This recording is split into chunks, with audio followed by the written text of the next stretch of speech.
Joining us on our Newsmaker line now is Michele Bachmann, Congresswoman. Hey, Congresswoman, how are you? I am just excited to talk to you this afternoon. Thanks for having me on, Sean. Well, we actually have your colleague tonight on our great American panel. We have Marsha Blackburn on. Oh, she's beautiful. You're going to love having Marsha. She's just terrific. Well, first of all, let me ask you, I discussed this a little bit earlier, but apparently Playboy publishes this top 10 list of conservative women who they'd like to, and I'm reading from Newsbusters, I'll take the profanity out of it, commit vulgar, violent sexual acts, and your name was one of them. And I just wanted to get your reaction to it. I mean, I can't imagine, and this is what Newsbusters said, let's say Rush Limbaugh, the National Review, the Weekly Standard, compiled a list of liberal women that they wanted to, quote, do this to, some hate, more profanity line, but does anyone believe that list would end up being reported on the lighter side of politics on Politico.com? In other words, how many seconds would be before it's labeled conservative hate speech and so on and so forth? Do you have a reaction to it? I think it's just disgusting and shocking. I can hardly believe it. I mean, I'm a mother of 5 kids. I'm a foster mom to 23 kids. It's bizarre. The women they put on that list, Megyn Kelly, Dana Perino, Ann Coulter, it's disgusting. I mean, they're the side that's supposed to be all about peace and tolerance, and we believe in rational discord, and to be put on a list like that, I think is just unthinkable. It's almost like a verbal threat if you look at it. I mean, it's very concerning, and it shows the level of mentality on that side. I think it's just beyond disgusting. Yeah, it really is. I don't even really want to give it that much more attention, but I think it's really important that it be exposed and and discussed from the standpoint that, we can't have people talking about women this way, and it's really twisted. All right, well, first of all, you have become literally the poster child to be attacked by the left. Have you noticed? Yes, I have. It hasn't escaped me, that's for sure, but I take that as a badge of honor. Apparently, I must be doing something right. Well, you're serving the 6th District in Minnesota.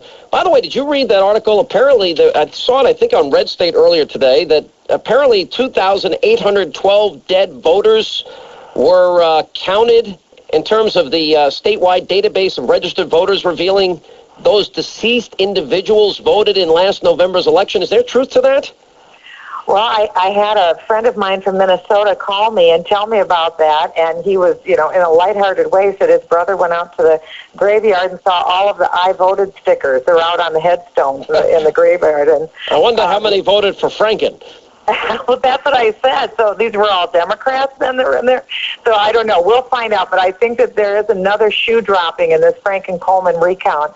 And, everyone needs to know Norm Coleman won this race to begin with. And ever since all of this recount has been going on, the numbers keep changing. So I'm hoping that we'll get a good, positive decision from the Minnesota Supreme Court. Well, I hope they do.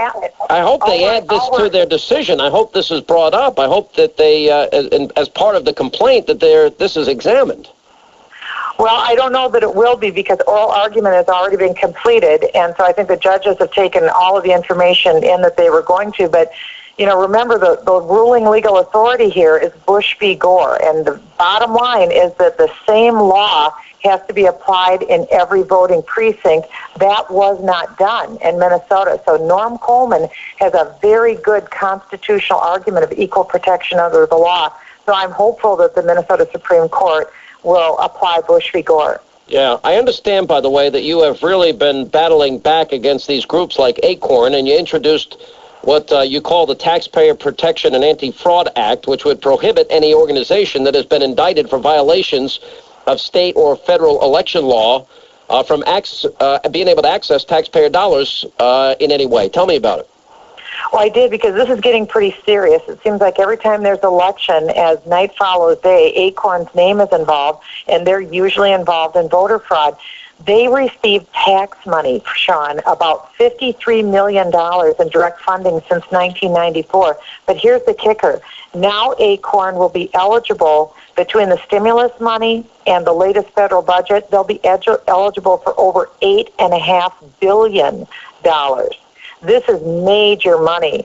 And this is just at a time when they have most recently been indicted in Nevada on numerous counts and also in Pennsylvania. So this is an organization that is certainly not entitled to tax money. And I think that we in Congress have a fiduciary duty to the taxpayers, and we need to raise the bar. And that's why I'm starting an online petition. Nancy Pelosi and Harry Reid and Barack Obama on their own are not going to pinch back Acorn's work. And so it's up to us now to put pressure on Nancy Pelosi and Harry Reid. I started an online petition at my website, michelebachmann.com. And if your listeners would go there and sign that petition, a lot of people that I'm talking to, Sean, they just had it up to here with where our country is going in terms of embracing full-bore socialism. And they want to know what they can do and where they can start. And so I'm letting people know this is a place where they can start. Go to michelebachmann.com, sign this petition so we can show Speaker Pelosi and President Obama how serious we are about organizations that have been fraudulent like Acorn. They can't continue to receive our tax money, especially like you just said. Unemployment now is at 9.4%. We're not going in the right direction in our country. We can't have tax money go to fund fraudulent organizations. All right. Well, Congresswoman Bachmann, I love the job you're doing. Look, it's a badge of honor when the left attacks you as much as they do. And welcome to the club. I love it. So, if anyone knows, Sean, you know. No, I ignore it. I could care less. As a matter of fact, it's good for business. Let them keep firing away. Well, that's because you're such a great American. Well, God bless you. Now, when are you coming back up to do TV with us again? Hey, whenever you extend the invitation, I'll make sure we do it soon. I hope you'll come back up. Thanks, Congresswoman. It's always good to talk to you. Thank you, dear. Bye-bye. All right.